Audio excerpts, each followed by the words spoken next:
नमस्कार।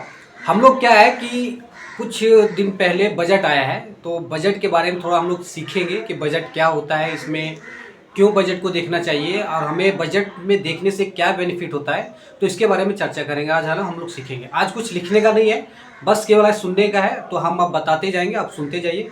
कुछ आपको समझ में आएगा तो हमें हमारे चैनल को लाइक और सब्सक्राइब करें।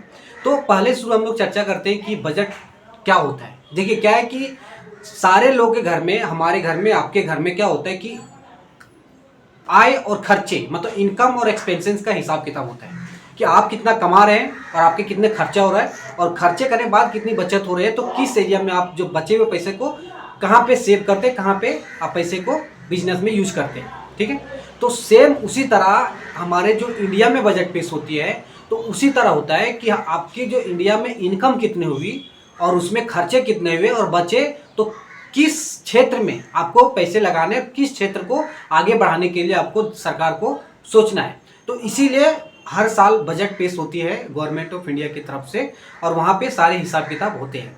दूसरा में हम लोग ये देखेंगे कि बजट जो हमारे आती सरकार लाती है, और जो सरकार लाती है उसकी कुछ इनकम होती है। वो इनकम कहाँ से होती है? तो जनरली क्या होती है कि इनकम सरकार की ज़्यादातर सबसे पहले टैक्स से होती है। जैसे आप इनकम टैक्स भरते हैं, उनके से इनकम। और क्या होता है कि जीएसटी फाइल करते हैं, उनका इनकम।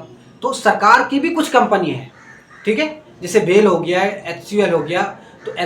तो उसमें क्या होता है कि जो बहुत सारी कंपनी जो इंडिया की है उसमें डिविडेंड मिलते हैं, और वो डिविडेंड क्या होते हैं, बोनस मिलते हैं, और वो डिविडेंड बोनस सरकार के खाते में जाते हैं। तो वो वाली इनकम क्या हो जाती है, उनके एक आय का, इनकम का, गवर्नमेंट का सोर्स हो जाता है। ठीक है, बहुत सारे टैक्स होते हैं। ठीक है, बहुत सारी कंपनी में गवर्नमेंट भी इन्वेस्टमेंट करते हैं, तो उनसे जो डिविडेंड और बोनस मिलता है उनके तरफ से उनको क्या होता है, एक तरह से उनको इनकम का सोर्स हो जाता है।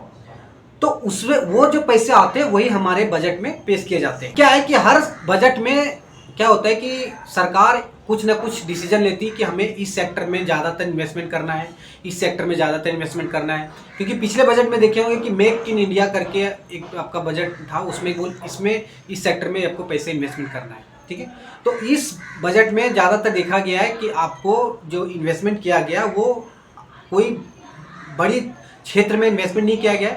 बिहार में एक केवल एयरपोर्ट दिया गया कि बिहार में ज़्यादातर एयरपोर्ट बनेगा, वहाँ पे ये दिखाया गया। उसमें आप ये देखेंगे कि जो बजट आती है, तो बजट लोगों को क्यों देखना चाहिए और कौन से लोग ज़्यादातर बजट देखते हैं। तो सबसे पहले ये बात होती है कि जो बजट है ना, वो फाइनेंशियल सेक्टर के जो लोग रहते हैं, मतलब जो इन्वेस्टमेंट सेक्टर में रहते हैं, उन लोग बजट देखते हैं। क्यों देखते हैं? उन लोग यहाँ पे बजट में क्या होता है कि अलग अलग तरह से डिसीजन लिया जाता है कि सरकार आने वाला 2 साल में, 5 साल में इस क्षेत्र में ज़्यादातर इन्वेस्टमेंट करेगी, इस क्षेत्र में इतना पैसा डालेगी। तो वहाँ पे जो फाइनेंशियल लोग रहते हैं, जो वित्तीय क्षेत्र के लोग रहते हैं, उसमें देखते हैं कि अगर सरकार, अगर मानिए सरकार की अगर फार्मिंग सेक्टर में, मतलब कि कृषि सेक्टर में पैसे लगाने वाली है, तो वहाँ पे फाइनेंस वाले ये देखते हैं कि जो कृषि सेक्टर में कौन सी कंपनी है जो काम कर रही है।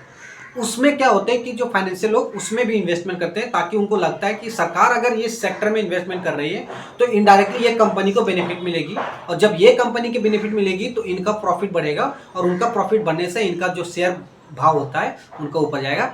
इसलिए जो लोग नॉर्मली, सारे लोग बजट देख सकते हैं, सब नहीं, लेकिन ज़्यादातर लोग वेट करते हैं, इंतजार करते हैं बहुत टाइम से कि बजट आने वाला है, बजट में क्या क्या डिसीजन लेगा। वो ज़्यादातर लोग इन्वेस्टमेंट बैंकिंग वाले जो लोग रहते हैं, फाइनेंशियल सेक्टर वाले लोग रहते हैं, उन लोग ज़्यादातर देखते हैं।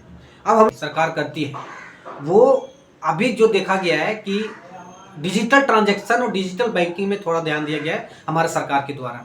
ठीक है, एक चीज़ और बजट में नहीं लाया गया, मतलब ये जो म्यूचुअल फंड वाले मेन है, एमपी जिसको बोला जाता है, वो एक अपील किया गया था कि म्यूचुअल फंड में होल्डिंग पीरियड 3 साल और उससे अधिक है तो उसमें कोई टैक्स नहीं लगना चाहिए। ऐसा एक रिक्वेस्ट डाला गया था एमपी के द्वारा हमारे गवर्नमेंट को कि अगर म्यूचुअल फंड में 3 साल का होल्डिंग हो जाता है तो उसमें capital gain tax, long term capital gain tax हटा देना चाहिए, लेकिन ये बिल पास नहीं हुआ। आगे जो बजट में हम लोग देखते हैं, यहाँ पे ये है कि सबसे बड़ी डिसीजन ये लिया गया है कि आपका जो सालाना आय 12 लाख तक है तो उसमें कोई टैक्स नहीं लगेगा, ये आपको दिया गया है। टैक्स में टैक्स नहीं लगेगा। तो इसमें क्या है कि मिडिल क्लास वाले जो मध्यम वर्ग के लोग हैं जिनका इनकम 1 से 12 लाख के बीच में, वो कोई टैक्स नहीं देंगे। फ्यूचर में बदलाव हो सकता है। उसमें दोनों ऑप्शन है कि अगर आप पुराने वाले टैक्स स्लैब में रहते हैं तो उसमें भी आप भर सकते हैं, और नए वाले टैक्स स्लैब है उसमें भी भर सकते हैं। ये आप पे डिपेंड करता है जब आप इनकम टैक्स फाइल करते हैं तब।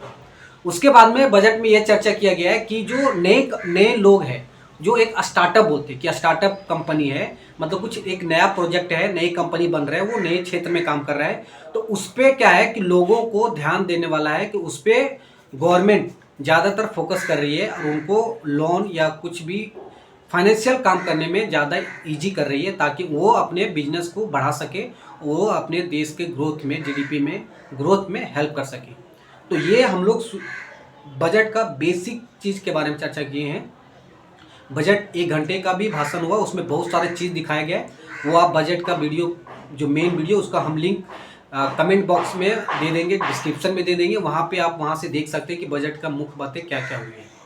तो हम म्यूचुअल फंड वाले इन्वेस्टमेंट कर रहे हैं, स्टॉक मार्केट में इन्वेस्टमेंट कर रहे हैं, तो बजट में हम लोग इसीलिए देखते हैं, और आप इसलिए देखिए कि बजट के आने के बाद में कभी कभी होता है कि सेंसेक्स और निफ्टी, जो म्यूचुअल फंड वाले होते हैं, उनका थोड़ा मार्केट वैल्यू कम हो जाते हैं, और कभी कभी ये भी देखा है कि उनका मार्केट वैल्यू अप हो जाता है।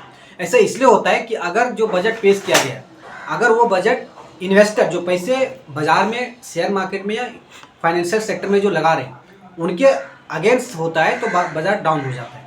और कभी कभी अगर बजट उनके सही, उनके अनुसार होते हैं तो मार्केट अप हो जाते हैं, इसलिए क्योंकि वो जानते हैं कि ये सेक्टर में बदलाव होने के बाद यहाँ पे ग्रोथ आएगा, तो उस सेक्टर में इन्वेस्टमेंट करने लगते हैं।